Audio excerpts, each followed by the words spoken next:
Hey everybody, this is Herschel from High School Top 200, and this next one up is Rotorua boys, and this is the preseason rankings, and so you can't really get too over dramatic and where I rank you in these because come time the season starts, they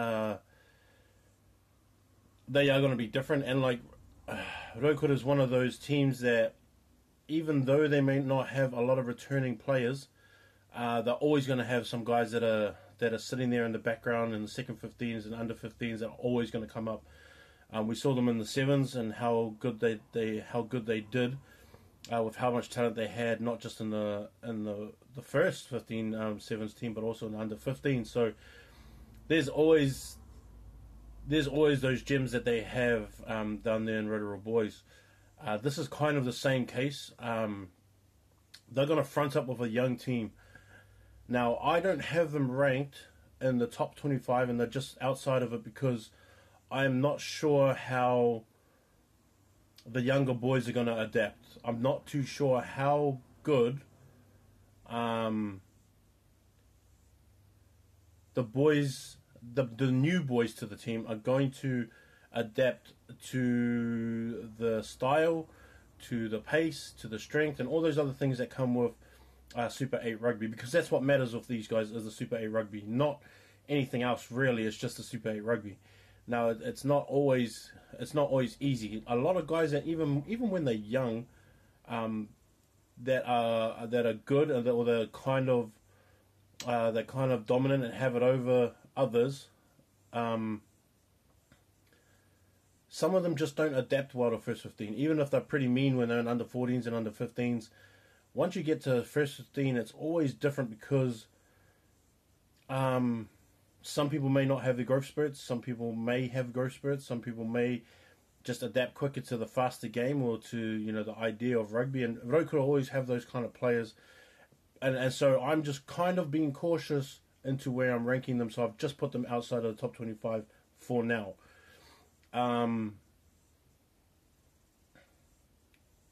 Hayes is obviously the guy that everyone's going to be concentrating on, and if I was playing against Rotorua, I'd do the same. I would always try and shut the ball down before it gets to him, or if it gets to him, to limit his decision time with what he's going to do with the ball, and make sure the defense moves up even before the ball gets to him. And just take a chance on that kick going over the top or something like that.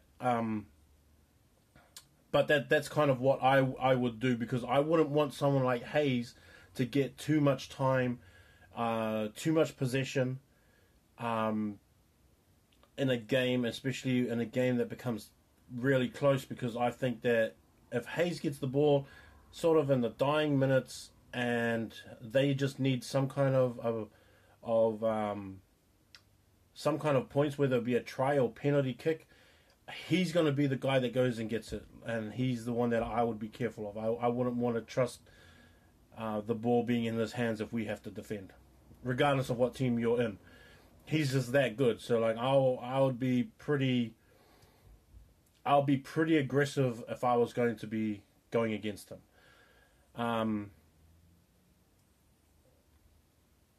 I would probably put a lot of pressure on the second five as well. But the second five guy that's in their team is this guy named Tom Ale, who's come down from Wesley, and so he's just like a bulldog, just flipping rampaging through the line kind of guy. And the worst thing is that he can get a pass off as well, even with multiple tacklers. So like you've got to work out some way that you're going to get him down. Their first five, I think they have a couple they could probably choose from. First that comes to mind for me will probably be Quinn Collard, and then Brad Colson will probably be the two guys that I would think of. So depending on which one that you really want to go for, I think they're both pretty safe picks. I myself will probably go for Quinn. Just style of player I really like. But if it goes Quinn, Tom, and Hayes, that's pretty good. Tama Tiaute will probably be at fullback, which is something I'd probably look for. Khalil, Aldworth Bedois is probably going to be on one of the wings, and he's a young year 11 player coming through, and one that I really like. I'm pretty excited to see how he turns out and see what he does do.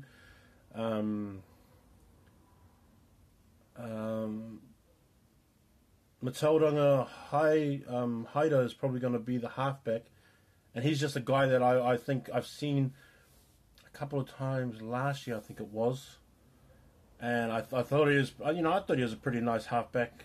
Does his job and doesn't really, fade off. Kai Paul Brown is number 8 blindside that I, maybe a guy that runs into number 8.